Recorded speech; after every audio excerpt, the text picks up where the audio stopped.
2 ফেব্রুয়ারি ছিল world wetland day. ওয়েটল্যান্ডের স্পেলিং WET, কিন্তু আমাদের গভর্নমেন্টের এবং কিছু সাধারণ মানুষের কাছে এর স্পেলিং WASTE। সবার ধারণা জলাজমি কোনো কাজে আসে না, কিন্তু জঙ্গলের মতো জলাজমিরও নিজস্ব ইম্পর্টেন্স আছে।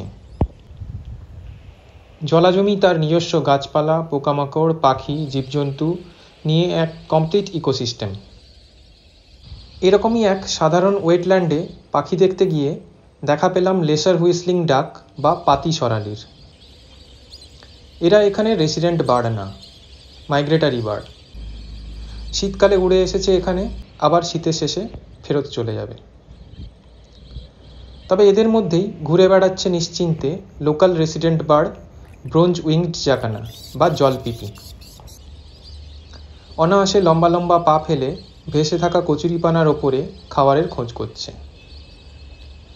আর বেশ খানিকটা দূরে ভেসে বেড়াচ্ছে জলের ওপর কমন মুরহেন বা জল মুরগি। কালো রঙের শরীরে, নাকের ওপর লাল রঙের তিলক কাটা।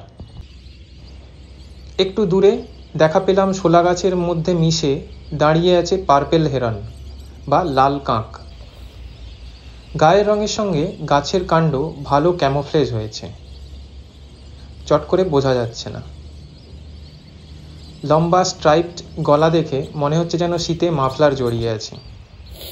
এর থেকে একটু বড় চেহারায় সাদা রঙের ধুতি পরে ব্রাহ্মণদের মতো কালো টিকি নিয়ে দাঁড়িয়ে আছে গ্রে হেরন বা ধূপনি বক।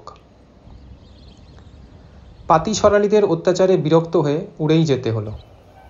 চেহারায় অনেক ছোট পন্ড হেরন বা কানি বক, কিন্তু মাছের আশায় চুপ করে দাঁড়িয়ে। এগ্রেট ফ্যামিলির আর দুই সদস্য, গ্রেট এগ্রেট আর লিটল এগ্রেট, একসাথে বেরিয়েছে মাছের খোঁজে। এদের বাংলায় একসাথে বকই বলা হয়। লম্বা গলার বড় বকটি গ্রেট এগ্রেট, আর ছোট সাইজের কালো ঠোঁটের পাখিটি লিটল এগ্রেট। আকাশের দিকে চোখ ঘোরাতে নজরে পড়ল ডার্টার বা গয়ার। হঠাৎ সামনে জলে কোনো একটা ছোট হাঁস যেন ডুব দিয়ে ভ্যানিশ হয়ে গেল। অনেক খোঁজার পর বুঝলাম এটা লিটল গ্রিব বা পানি ডুবি। সার্থক নাম। একবার ডুবলে অনেক দূরে গিয়ে ওঠে, খুঁজে পাওয়া মুশকিল। দেখা পেলাম পার্পেল সোয়াম্পহেন বা বেগুনি কালেমেরো। এর আরেক নাম কাম পাখি। ব্রাইট বেগুনি রং আর লাল ঠোঁট নিয়ে খুব অ্যাট্রাকটিভ দেখতে, কিন্তু বোধহয় রাগ করে অনেক দূরেই থেকে গেল, কাছে আর এলো না। কাছে এলো সাহস করে ব্ল্যাক উইংড স্টিল্ট বা লাল ঠেঙ্গি। নামের মতোই ঠ্যাংটা পুরো লাল। এর মতো এত লম্বা পা বোধহয় শুধু আর ফ্লেমিঙ্গোরই আছে। বহু সময় ধরে সামনে থেকে পোজ দিতে থাকলো।